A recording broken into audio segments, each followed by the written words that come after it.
Today we're going to rank every single Clash Royale card from worst to best, and a quick disclaimer, we won't be doing evolutions. I have a separate Evo tier list ranking in that corner. So let's start off with the worst card in all of Clash Royale, the Barbarian Hut. This thing is horrible, and it's kind of a good thing that all of the spawners are really trash, because if you remember the SimCity meta a few years ago, it was unstoppable. You could not get through 3 spawners a game. It was horrible. At 116 we have another spawner, which is the Furnace. It is slightly better than the Barbarian Hut because it costs less, so I guess you could defend a Hog Rider that's like halfway dead sometimes.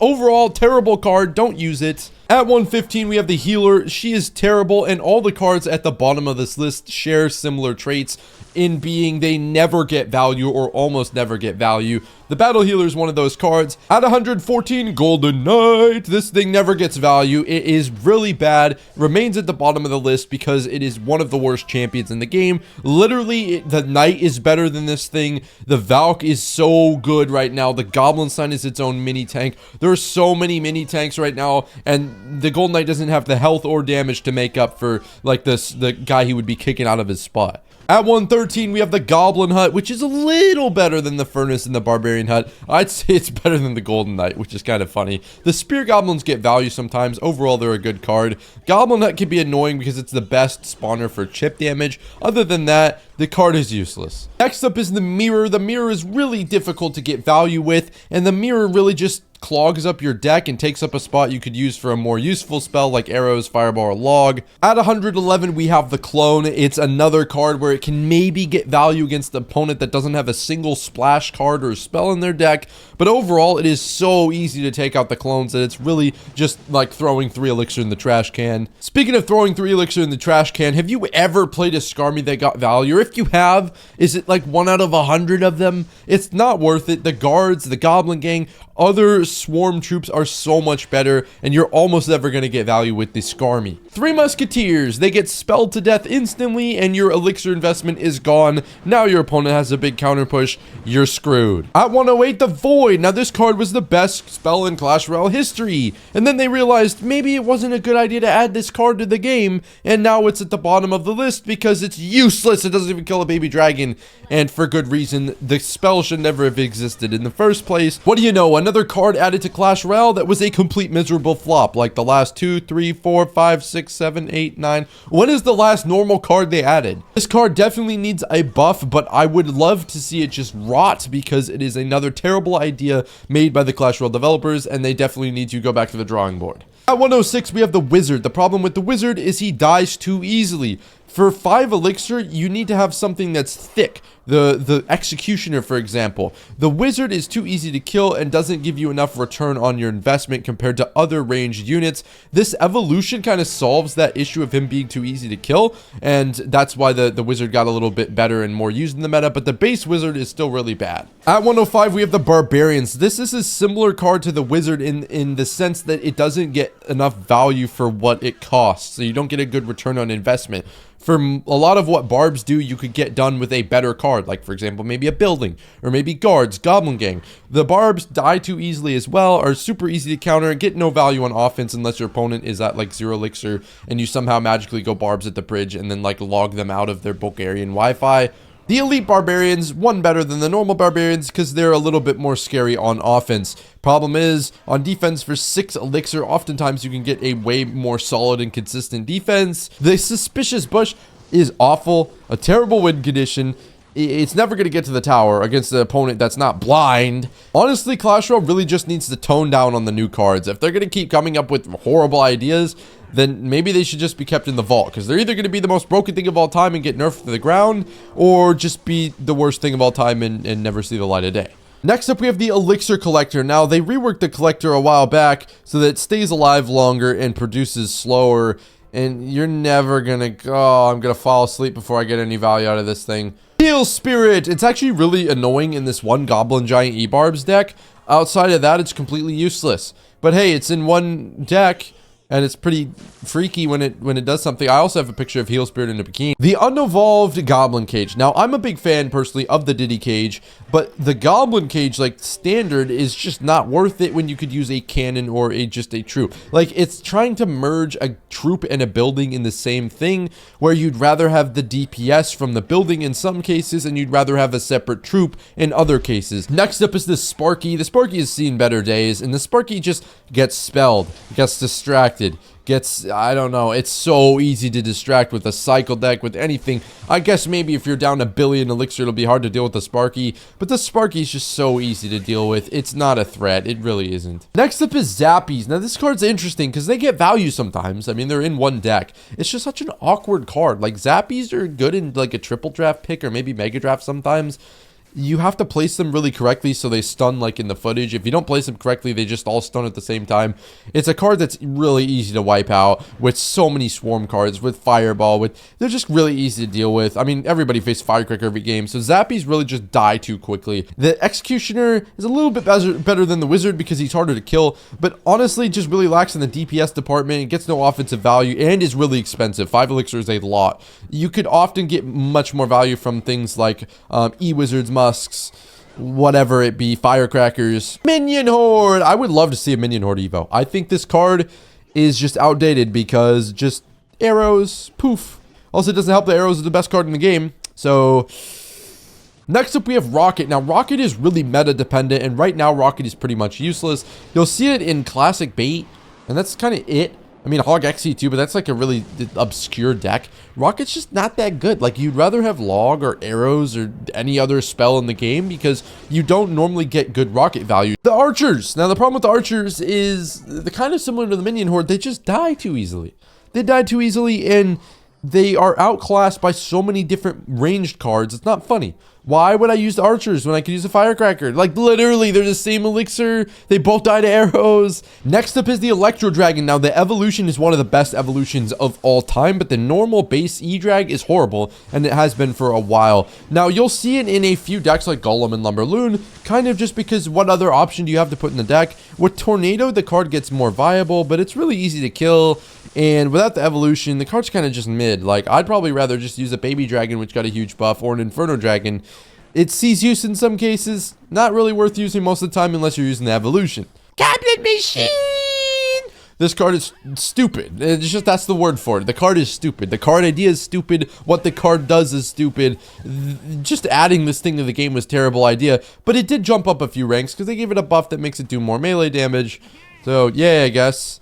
Why would I ever use this card? I don't know, but hey, it's better than it was last time. Goblin Demolisher. Man, they really just completely hit or miss every single card, and it was really a miss if you look at it. I'm just saying a hit or miss because it was either like Void or Goblinstein, the most broken card of all time upon release, or, you know, like these guys that got nerfed into the ground, and now nobody will ever remember that they were even a card to begin with. We have the Freeze. Now, the Freeze sometimes gets insane value and wins you games, but it's too inconsistent, and the Freeze oftentimes is going to end up giving your opponents a really big counter push, or just feeding your opponent's elixir, and it's very hard to say that this card is worth using unless you're a Lumberloon player, in which, you know, do whatever you want. At 89, the base Royal Recruits. The Recruits are a really tough card to rank because Recruits are really good, but the base Recruits suck.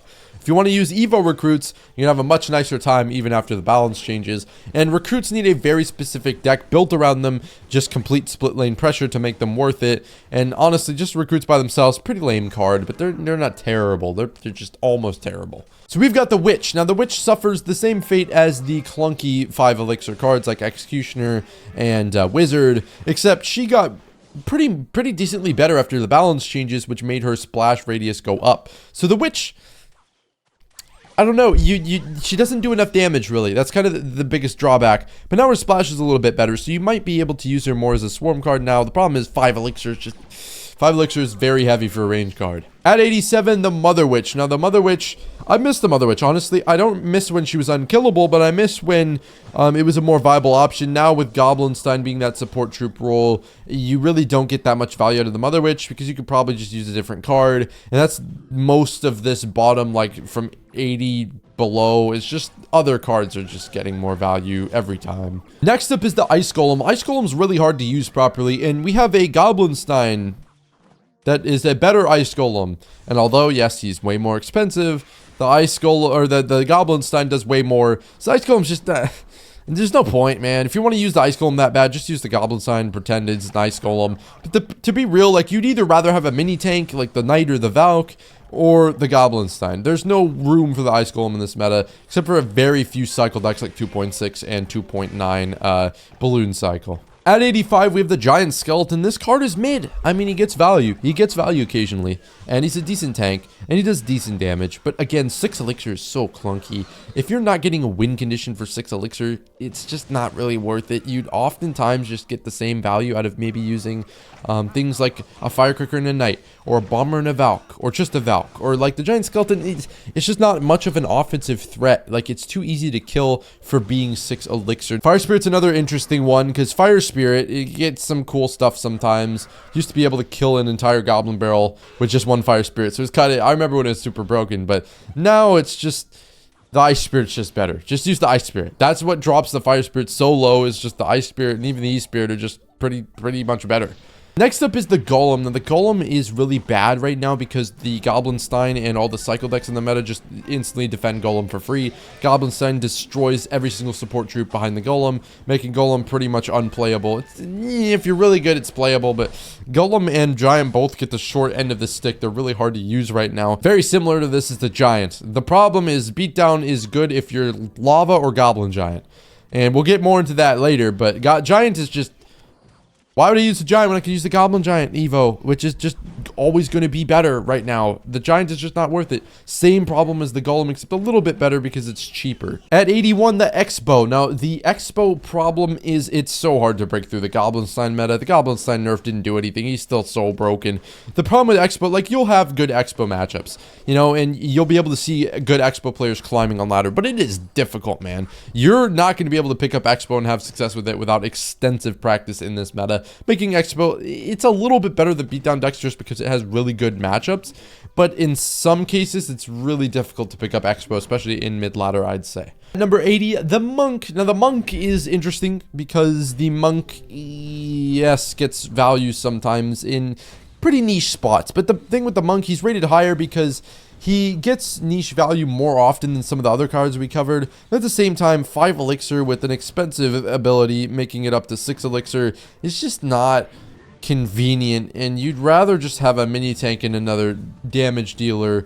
Like, it's not worth it to use the Monk most of the time. It's too awkward, doesn't end up getting good value a lot of the time. At 79, the Electro Giant. Now, this actually remains to be seen. The E-Giant has struggled the same in the P.E.K.K.A. meta. I forgot to mention also another reason Beatdown with cards like Giant and Golem suck is because P.E.K.K.A. just disapparates them. But E-Giant also suffers that, except they did give E-Giant a pretty significant buff, and if P.E.K.K.A. falls out of the meta more, E-Giant could definitely see an uptick in usage. Next up is the Rascals. Now, I actually gave the Rascals a pretty big jump because of the meta. Now, bait is really good in this meta, and arrows is really popular in this meta. So if you bait like arrows, you're going to have a lot of success with Rascals, because you're going to notice that your opponents will tend to arrows things like Goblin Barrels, Dark Goblins, Princesses. They won't normally focus on the Rascals, and that's when they'll shine, because you're not only arrows baiting, you're log baiting. Since the Rascal Girls died a log, you're going to be multi-spell baiting, and so they honestly just, they're decent if they're not, you know, dying instantly. Next up is the Little Prince, which is a little disappointing, but I mean,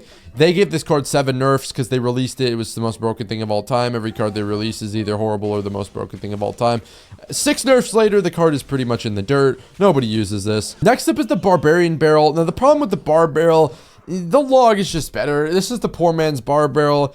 Sometimes the Bar Barrel will get good value, but ultimately it's just too much of a meh card to get any higher ranking than this. It's not terrible. It's not great.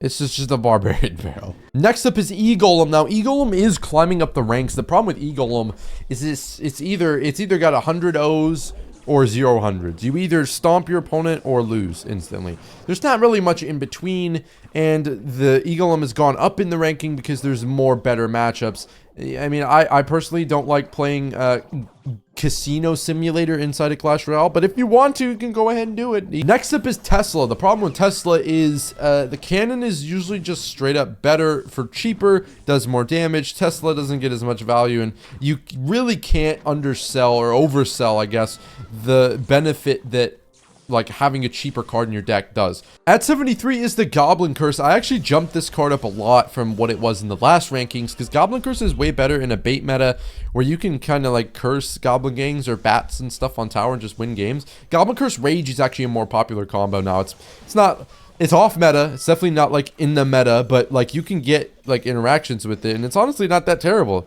It's just niche. It's really, it's niche. Next up is the unevolved Valkyrie. Now, this is a hard one because I think the Valkyrie always gets a lot of like value, but the Valkyrie like Evo is just so good that I feel like you don't normally use the base version of this card unless you want to use the Evo. So it's kind of awkward to rank this card because I feel like most people, if they use Valkyrie, will use it because of its evolution. But overall, Valkyrie is a decent card. I mean, it's a good card. It's a good card, but I can't rank it super high because people don't use the standard Valkyrie. People use it for the evolution, if that makes any sense. Next up is the Magic Archer. The Marcher gets value. The reason he's higher than some other cards like Executioner and Wizard is because he can apply offensive pressure. Like you start to go away from like you start with the worst range cards in a game, like the Wizards and the Executioners. They're really bad, partly because of their cost and partly because they get no offensive value.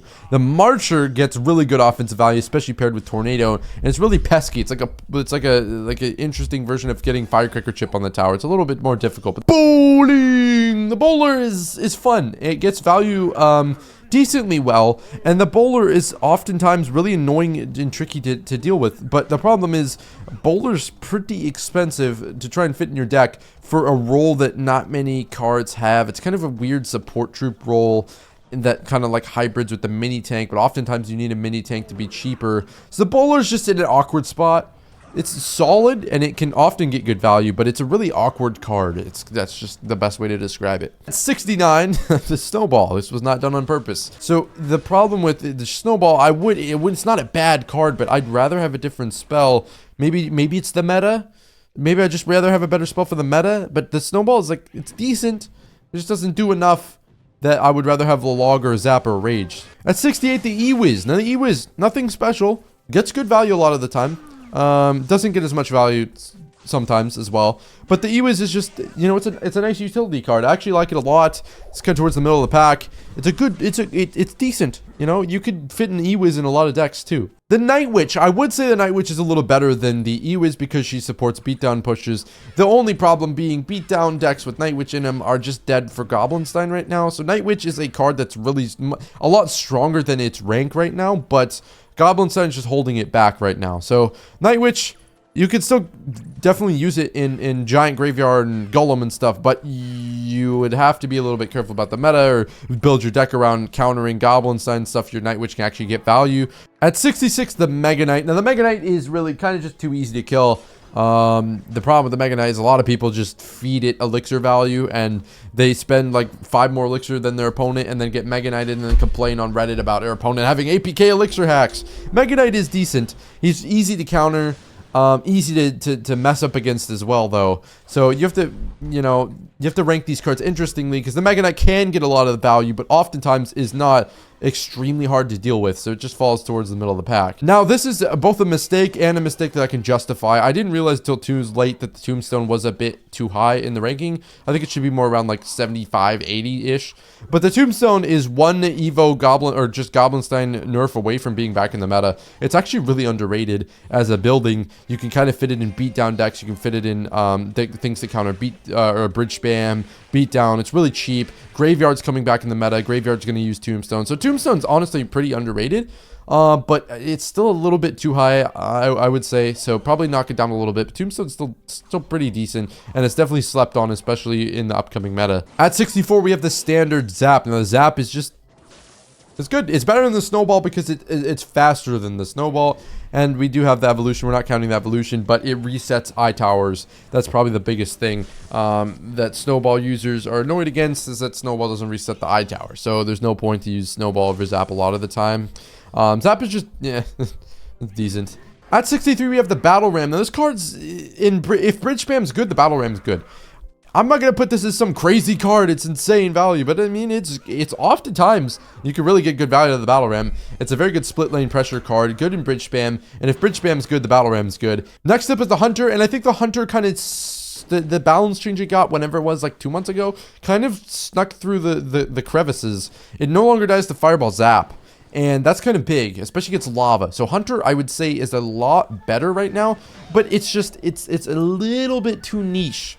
Like, it just, sometimes it just won't get value, and the problem is it's replacing the ranged card in your deck. So you won't be able to get rid of the things you would be able to get rid of with Firecracker or Musketeer with the Hunter, but the Hunter makes up for that with close range DPS. It's just, it's a gamble. Next up, we've got Goblin Drill. Now, the Goblin Drill is a solid win condition. I mean, Goblin Drill often gets kind of slept on. The problem is in the meta, it's not the most amazing thing right now. There's a lot of bait, a lot of counters to Drill. There's a lot of guards, a lot of stuff that makes Drill kind of hard to use. It's not the most mid-ladder friendly deck either. So Goblin Drill, while it may be a good option for top ladder players, is kind of mid for mid-ladder players and people who are just casuals.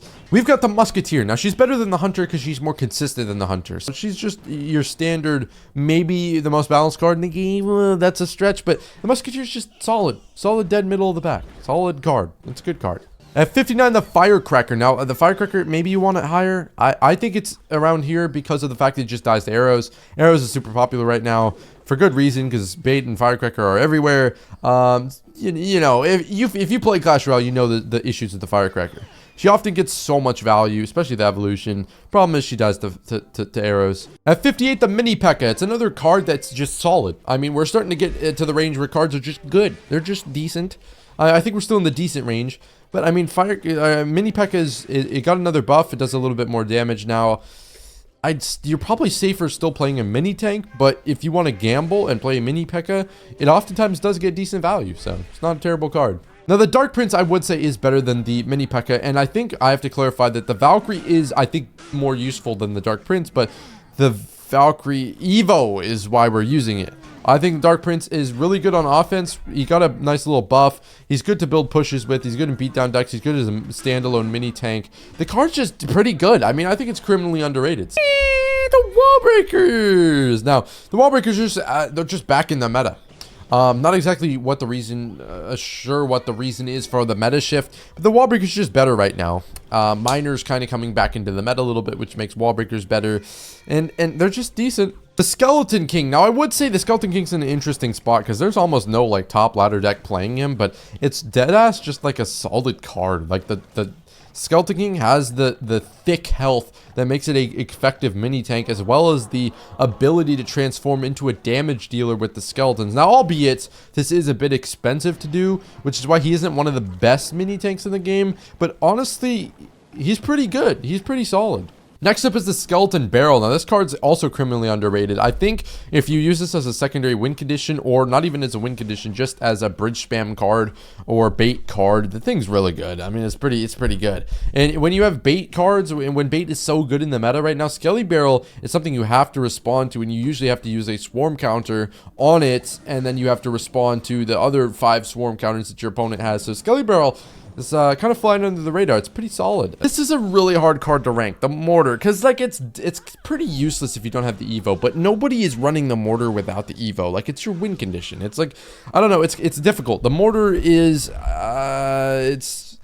it's pretty good just because the Mortar deck and the cards in the Mortar decks right now that are meta are really good. So Mortar by itself is not the greatest card, but the decks that it's in, the decks that you build around Mortar, make it way better. And also with the evolution, it's kind of amazing. So it's a hard card to rank. At 52, we have the Inferno Tower, and the Inferno Tower is a well-rounded building that, you know, has its ups and downs. Ups, it's a beatdown meta, which Royal Chef and iTower is going to see a lot more value. The cons, you have to gamble that you're actually going to face beatdown, because if you don't, it's pretty much useless. The problem with the iTower is it's just so, like, it's hard because it doesn't get good value against a lot of cards out there, but it does get really good value against the current meta. If you could face the current meta, if you see the predicament I'm going in, you're honestly just safer to use like a cannon, which is consistently good, but like an eye tower may be better in certain circumstances, but it's way worse in others. At 51, we have the baby dragon. The baby dragon went from one of the most bland, kind of lame, not very good cards in Clash Royale to getting a good splash damage buff that makes it pretty viable right now. The problem is Evo E-Dragon Goblinstein still take up the role that this card used to have in certain decks. So until we see those cards decrease, the baby dragon doesn't really have a spot. But if you want to use it, it's going to get you really good value, especially now after the buff. It does really lack damage and offensive value, though, but it makes up for it with its health. So it's a pretty solid support troop. Next up is the Mighty Miner, which got a massive buff. It is now charging and dealing damage faster, way faster. So the Mighty Miner is going to get more offensive value on the tower because it's going to be harder to like ignore it at low HP. The Mighty Miner is just pretty good. I think it's pretty good, and it could definitely jump up further than this as well. Next up is the Goblin Barrel. Now, personally, I don't think the Goblin Barrel is like that good, but the bait as a whole is such a strong archetype right now that barrel is naturally going to get better when you have bait in your deck because your opponents are going to be worried about spelling different things like the Evo Dart Gob, which is beyond broken. And so your barrel is going to be easier to get to the tower, especially if you pair it with Evo Barrel, which people often think is really bad. It's actually a really good evolution. But yeah, the barrel gets a lot more value than you think. The Earthquake is tough because it's really strong in decks like Hog Rider and Piggies and useless in other decks. But I think the strength that it's, you have to look at it as in the decks that actually use Earthquake, how good is Earthquake? Very good is the answer to that. It's going to allow you to break through buildings, and that's the whole reason Hog EQ and Hoggy's EQ are a thing and so strong is because EQ is going to allow you to get through those buildings while getting chip damage on the tower as well. Next up is the Royal Delivery. I feel like this card gets good value a lot of the time, but it's not really worth it a lot of the time to trade a spell that you could play on the opponent's side of the arena for a spell that you can only play on your side of the arena. So if you have a really defensive oriented deck, Royal Delivery is going to probably take priority over some other spells. But if you're not usually playing on your side of the board for most of the game, if you have to go support your push with a spell or something, Delivery is just useless. So although it's very powerful, it's also useless sometimes. Next up is Poison, and I would say, although Poison's not bad, it's probably the worst of the major spells. And by the major spells, I mean Fireball, Lightning, Poison, and that's kind of like arrows maybe. But the Poison is just the worst of the bunch because it's too slow. Oftentimes, you want to have the like direct impact of the lightning or fireball. Poison takes too long oftentimes, although it's not a bad card. It's just you'd rather have the other spells most of the time. The Lumberjack is interesting because it packs a ton of damage, is extremely dangerous in a lot of circumstances, is so good on offense because it does a heavy damage. It's not bad against swarms. Problem is it's a little too squishy, but that's how you balance out the card. It's not the most amazing thing of all time, but it gets pretty good value on offense in a lot of decks like Lumberloon. So Lumberjack, not a bad card at all. We have the standard Stab Goblins, which I would say are probably the worst of the mini swarm cards, in which I would include or not Skeleton Army, but like guards, Goblin Gang, Spear Goblins, Goblins, Skeletons. I feel like Skeletons or guards are just mostly guards, and Goblin Gang are just going to be better, even though they're one elixir more expensive. The Goblins are still decent. I guess if you don't want to use one of the other ones for some reason, then they're all right. The Prince is a pretty solid card. The problem is he's really easy to counter for less than 5 elixir. Oftentimes, though, you can get decent value out of the Prince on defense and offense. So, although there are better options for specifically offense and defense, Prince is a nice hybrid of both of these.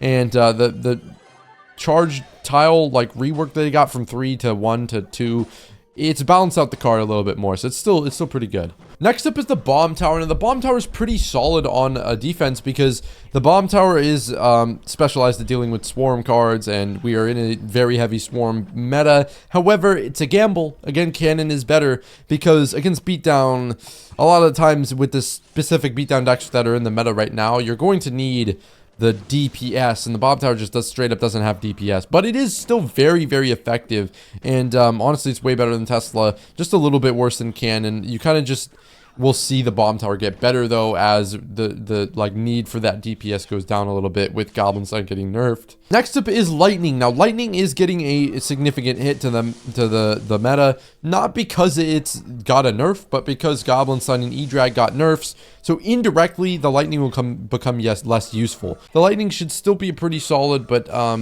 as long as Goblin Sign and E-Drag are solid, Lightning will be good. If they're not, Lightning kind of falls off. At 40, we have the Electro Spirit. It's a pretty solid card. That's all there is to it. It's not as good as the Ice Spirit, but it does get very good value. Oftentimes is used in decks like RG instead of the Ice Spirit, so they can have more offensive value. Electro Spirit's probably better offensive spirit, the best offensive spirit. It's a pretty solid card. You could use it instead of Ice Spirit in a lot of situations, but it's kind of underwhelming. It's a little spirit. It's a little guy, but he gets good value. At 39, the Fireball. You might be thinking this is low, but Fireball right now is kind of in an odd spot because of how much bait is in the meta. There's so much arrows right now, dude. It is unbelievable. Like, arrows is everywhere because it's necessary. And people say, oh, arrows needs a nerf, but the bait cards are like the type of meta, like the Evo Dark Gob, Firecracker. You need arrows. Fireball is just not as good as dealing with those things. And you can fix your deck to be better or make up for what you lose by taking Fireball out of your deck. So Fireball is it's better than Lightning because it's more versatile, but it's fell off a little bit. Next up is the Knight. What do you say? I mean, good stats for the cost. The Knight he's good. He's a good mini tank. Does good damage. Deals with swarms adequately well. Has good health. That's it. Next up is the Royal Giant. Now, this is kind of a hard card to rank right now because we have no idea where RG will be in the meta because the meta is still shifting. RG is strong, but if the Evo Dark Goblin is this oppressive, I don't know how good the Royal Giant is going to be. It kind of just depends. The Royal Giant is a very solid card, but it's always going to be really good on mid ladder and low ladder. But I mean, it's going to be tough to see where it is on top ladder and rank it accurately. I'm going to be dead ass with you. I don't know how the minions are not 36 best, bro. They're like in the 80s. I don't know how they're up here. I'm sorry. We are 1 hour and 18 minutes into recording this video, and it's too late to change out the placement of the minions. All right, now that's better. The bats are a much better version of the minions. They're cheaper. They're zap bait and arrows bait. Maybe not arrows bait all the time, but they're often really good in decks with a lot of bait in it. You're going to see the bats get a lot of value or open up your other cards to get a lot of value because your opponent will spell the bats. So you pair them with things like Spear Goblins, Goblin Gang, or maybe Firecracker, arrows bait. They're pretty good. Pretty good card, and they're really cheap, and they have a very good evolution. Next up is the Flying Machine, and now this card's really criminally underrated. This thing is a beast, dude. Now, it does slide a Fireball, and it is really squishy, but it's hard to get, like, I guess Goblin Stein just abilities it to death, but it's hard to deal with this thing, man. It gets really good damage, and it's really good against bait right now, which is also helping its Flying Machine's really underrated. I think it's one of the better cards in the game. At 33, you have Mega Minion. Now, Mega Minion is also criminally underrated. This card, for only 3 elixir, packs a whopping punch and is very useful for a cheap air card and also a cheap support troop. You can kind of counter push with it. You can maneuver with it. The thing is, with 3 elixir, you're getting so much extra like opening in your deck to be able to play something else. So the Mega Minion is just a really solid card, but the Phoenix would be better than it, but the Mega Minion is just barely worse. Speaking of the Phoenix is better than the Mega Minion, not by a large margin. The Mega Minion is cheaper, which is we talked about this earlier, very big appeal. The Phoenix is just better, mostly because it's just more versatile. It attacks a little bit faster. It has that little death bomb, which is helpful sometimes because you can get the baby Phoenix back, apply a little bit extra pressure. It also has more health. So honestly, the Phoenix is a pretty good card. It's a little bit better than the Mega Minion. At 31, we have the Miner, and the Miner's been a good secondary win condition for a fat minute, but the Miner is going to creep back up as a main win condition, I think, pretty soon here. I don't really know why the meta shift is happening. I don't quite understand that, but Miner wall breakers is just getting better in the meta, and you're just going to see more Miner, especially as Goblin Stein is easier to kill now. Miner will be more viable to actually use on the Goblin Stein. So, but Skelly Drags are pretty good. Probably the best support troop in the game right now, besides maybe Evo Electro Dragon, but not counting Evos. Skelly Drags, Fireball bait, really good damage. We don't talk about the splash, but Skelly Drags are oftentimes just always going to get good value, and they're quite annoying, and sometimes they get on the tower, and it's really nice when they do. So Skelly Drags are very, very strong. Now, I know we're going to see some Spear Goblin haters in the chat. I don't care. Spear Goblins are very strong. They did get a pretty significant nerf, but, I mean, they're still, their first hit speed is still fast enough to where they're really good zap bait and arrows bait in this meta. They would drop a ton if arrows or bait wasn't really good right now, but Spear Goblins are what make the bait really good, in my opinion. I still think people are sleeping on the Bandit. I think it's one of the best cards in Clash Royale. It's just really strong, really good offensive pressure for cheap. You're going to see it in several decks in the top ladder meta. It's very annoying. This and the Royal Ghost are two really criminally underrated cards that are one of my most fun pickups in casual modes because you could just drive opponents insane with the pressure you can apply with the Bandit. Next up is the Princess. Part of this is because the bait is like one of the best decks of all time right now, and you just can't kill the Princess and the Dark Goblin and the Goblin Gang and the Goblin Barrel. So one of them is going to get value, and why not it be the Princess? If she's not getting value, she's freeing up one of your other cards to get value. So honestly, the Princess of the Bridge, being a win condition, a little bit annoying. I predict them because I'm just cool like that. But the Princess is really good. Next up, we have the Skeletons. The Skeletons, what do you have to say? They're really good. They're really good. They're a good cycle card. You can distract things with them. You can mess things up with them. It's just the Skeletons. I don't know what to say. I mean, Skeletons are really good. I mean, they're just really good and really cheap. So yeah, why not? At 25, we have the P.E.K.K.A. Now, the P.E.K.K.A. is still really good due to it having very good matchups in the meta, although it did receive a significant nerf. The deck that was making P.E.K.K.A. so broken received like 3 or 4 nerfs, and the balance changes. It's still strong. It's still top 25 card in the game. So, yeah, I mean, there's not much to say. P.E.K.K.A. always really gets good value, and you can pair it with things like the Goblinstein to, make its weaknesses just less apparent. Next up, we have the Bomber, a cheap, good damage dealing, very good defensive crutch card. Good, it wipes out swarm units. It's just really solid. For 2 elixir, you can fit in almost any deck. Bomber's always going to get value. At 23, the Royal Ghost. I did compare it to the Bandit. I called it out in the Bandit ranking, but the Royal Ghost just insane on offense, really good on defense. I don't think it needs a nerf necessarily.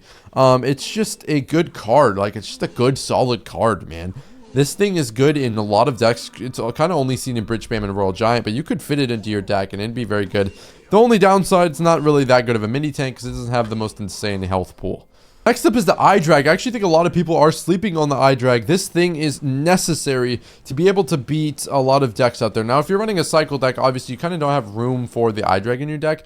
But dude, you could get really good value if you're playing Lumberloon, if you're playing a different type of deck, if you're playing Graveyard maybe, if you're playing Lava. The Inferno Dragon is so good at dealing with the beatdown meta right now. Goblin Giant, Lava, it's really, really strong. This is such a tough ranking to me because the Royal Hogs there's one good Royal Hogs deck. There's one good really good Royal Hogs deck, and then there's one decent Royal Hogs deck. You have Queen Hogs and you have Recruits. And Royal Hogs are just so good in that one deck. I don't know if that's enough to justify them being this high, but the deck is so good even after the nerfs that I'd recommend playing it. So Royal Hogs they're probably going to be up there, but they're not as good as the Hog Rider. Barely. They're almost as good as the Hog Rider, but Hog Rider is just, I think, more versatile and a little bit more consistent and a little bit harder to counter in certain circumstances. So yeah, I mean, I put the Hog Rider 1 above the Royal Hogs. Let me know what you think about this in the comments, but I mean, if you're still watching at this point, let me get a Hog Rider in the comments. That would be insane. But anyways, the Hog Rider, it's more versatile. It's in more decks. It's a little bit easier to use than Royal Hogs. So that's why I'm putting it 1 above. They're almost identically similar in kind of how the decks play. But yeah, I mean, the Hog Rider is a little bit better than the Hogs. At 19, we have the Dark Goblin. The Dark Goblin is a very strong, very annoying, amplified by bait being insane in the meta right now. Dark Goblin just got an Evo. We're not even talking about the Evo. This is a top 20 card in the game without the Evo, ladies and gentlemen. He always gets value on defense and offense. And dude, this thing is just, it's really good. I mean, there's no weaknesses to this card. I mean, he dies really easily, but just put him in a bait deck then. If your opponent wants to log it, then let him deal with the other log bait cards in your deck. This is a card that I don't think we'll see up at 18 yet. It will be. And it's creeping up there already. Graveyard is already way back in the meta right now. And Graveyard is very strong, especially with the Goblinstein, especially with the Ice Wizard buff, especially with the Cannon Evo. With Diddy Cage is still good too. Baby Dragon got a buff. This deck is really good. Graveyard as a whole is going to make a... I don't know what word I want to use. Huge resurgence in the meta. So beware. of the graveyard. Next up, we have the Queen. The Queen is very, very good, and the Queen did get a nerf that makes it so she won't get her ability like as often as she used to, but she's still really good. I mean, she's still almost always going to get you good value, and she's probably one of the best ranged support troops in the game. So I'd highly recommend, you know, using the Queen if you don't already use the Queen. So Goblin Giant is super strong. It is very oppressive right now. I don't know what that clicking noise is. This card, I think the Evo makes it a little bit better, but the Goblin Giant in the meta right now is just extremely good. Next up, we have the Balloon. The Balloon mainly being strong in Lava Loon, but also the fact that it's really good in Balloon Cycle. The deck is just interesting, or the decks are interesting because it doesn't feel like the Balloon is necessarily carrying it as much as a lot of people aren't running extremely strong Balloon counters. Some people are, but in the bait versions right now, Balloon is easy to get to the tower if you're playing Lava or something like that. The buildings are kind of easy to snipe. It's just a really solid win condition in Lumberloon, Balloon Cycle, and Lava Loon. Next up is the best building in the game. Now, the cannon is super strong, this being that it gives the best DPS out of any building. I'm not counting the eye tower for obvious reasons because you'd have to be fully heated up. But dude, the cannon is just super good because it's oftentimes gonna like get you the most DPS for the cheapest cost. So usually there'd be a trade-off here. The trade-off is the health of the building, but oftentimes the health of the building don't matter. I mean, when would that matter? It doesn't matter about the health of the building when you have cards like Skellies and Ice Spirit to protect your cannon if you need to. So that's crazy DPS and it's cheap. Really good. At 13, we have the Rage. Now, the Rage is really polarizing. The Rage is super, super strong right now. The Rage makes matchups a lot harder to deal with, and it deals damage. So, ever since it's dealt damage, it's been a really good card. And Rage, just being able to deal damage, being able to boost up your boosted chef like pushes, just makes Rage one of the best spells in the game. Now, the Ram Rider. It's too early to say if the Ram Rider has completely fallen out of the meta yet. Because she could take a big nosedive if that bridge spam deck that was abusing Ram Rider is just falling off a cliff. But as of right now, there's no reason for it to have fallen off a cliff. So Ram Rider is still going to remain one of the best cards and win conditions in the game. I mean, the HP nerf is kind of negligible. Sometimes it won't get 1 HP hits, but it's still very strong. At number 11, we have the Lava Hound. Now, the Lava Hound is extremely good against certain bait decks right now, and also against other Goblin Giant beatdown decks. So the matchup pool on top ladder for Lava Hound is really good. Difficult times are upon those who try and play Lava Hound in mid ladder, but you can get out of it if you devote time to it. The thing is, Lava Hound is so oppressive on top ladder because the meta is such that there's only like 4 decks or 5 decks because of how broken Clash Royale has made their stupid new cards and evolutions. So as long as there's only a few cards in the meta, Lava Hound's going to be really, really strong just because that's how rock, paper, scissors goes. At number 10, we have a Tornado, and the Tornado is just so good in so many decks. It has so many clutch interactions. It's going to bail you out of so many tough spots, get you King Tower activations. You can't even use some cards in the game with like E-Drag without Tornado, dude.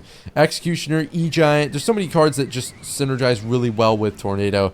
This makes it really powerful, and although you can't fit it in every deck, it's still really, really solid. At number 9 is the Ice Wizard. The Ice Wizard's been meh. And then they buffed him, and now he's really good because you don't necessarily have to use Tornado with him anymore because of his splash radius buff. And so now he's going to stall things out. He's going to, oh my god, it's such a pain to go up against Ice Wizard, dude. But, I mean, you could still pair him with Tornado. Ice Wizard just a pretty solid card. I mean, it's only 3 elixir, and it's going to stall out almost every push in the game. At number 8, we have the Fisherman, who did receive a nerf. The nerf wasn't that notable. It helps it be less oppressive like versus normal cards, but it's still going to be like the poor man's Tornado, except it's going to provide like more value because it's a troop and because it's just more consistent than the Tornado a lot of the time, because you can use the Tornado once, you can use the Fisherman multiple times, like on defense and then on offense. The nerf didn't really affect it that much. It actually also makes some King Tower activations better, so it's kind of cool. Next up is Goblin Gang. Not only is this a very effective swarm card, it's also got them spear goblins in the back that are going to hit air. They can take out almost anything. The Goblin Gang is also going to spell bait for you and apply good offensive pressure. It's one of the best cards in Clash Royale, and there's almost, you can't go wrong putting a Goblin Gang in your deck and Speaking of the Goblin Gang, you can actually alternate it for the next card on the list. The guards! Now, the guards are a little bit better than the Goblin Gang, in my opinion, because they are harder to kill. They don't just die to log instantly. So, although the guards, or like the Goblin Gang may be a better spell bait, the guards can fit in more decks and just be overall more versatile because they're really hard to kill. I don't know if they really need a nerf, though. I mean, they're not that oppressive. They're just so strong. Next up is the Ice Spirit. Now, this card, we're not talking about the Evo at all. One of the most broken things of all time. It carries every single cycle deck because you're going to be able to stall yourself, reset things, get yourself more elixir to get those skellies down, or that knight, or that cannon, or that log. The Ice Spirit is so strong, dude. For 1 elixir, you're getting a stun, a reset, a stall out your time for you to get more elixir. The Ice Spirit's just so strong. It's, I don't know. I don't know if it needs a nerf, but it's really good. The cannon card remains a very strong card. It got a 30 HP nerf. Dude, the cannon card is still ridiculously good. And the cannon card is something that gets defensive and offensive value and is extremely hard to defend, especially if it's in the pocket. Oh, good lord, dealing with it in the pocket. But yeah, the cannon card is just extremely good on offense and defense, and lots of people will see the cannon card and just kind of gloss over it, not understand just how good the cannon card is. Making our way into the top 3, obviously the log is up there, just the most like versatile spell of all time. The log, especially in a meta where bait is just so powerful right now. The bait meta is just necessary to use a log. You have to use a log, you have to use the arrows. Log is super good. Log will always be super good. I mean, in cycle decks and non-cycle decks, it doesn't matter. Now for the second best card in Clash Royale, it is still the Goblinstein. Not only are you getting a mini tank, you're also getting a spell, and you're getting a stun in the same deck, and it's just insanely hard to stop this card. I don't even know what you do. I mean, now it dies to Arrow's Evo Zap. The 20% HP nerf is significant, makes it easier to deal with, but it doesn't change the fact that it's extremely oppressive still, and will not fall out of the meta at all. Definitely needs another nerf. And for the best card in Clash Royale, the Arrows spell. Now, the arrows are absolutely necessary to wiping out this horrible bait meta. They're necessary for firecrackers. They're necessary for so many cards in the game right now. Bait is so strong that you just need the arrows. They're so versatile. People will cry for the arrows nerf. I don't think it needs a nerf, because if it gets a nerf, who's gonna stop the bait? We need the arrows, man. We need the arrows. Hope you guys enjoyed that ranking. Let me know what you guys think, what you guys have like different opinions of, and have a great rest of your day, everybody. I love you all.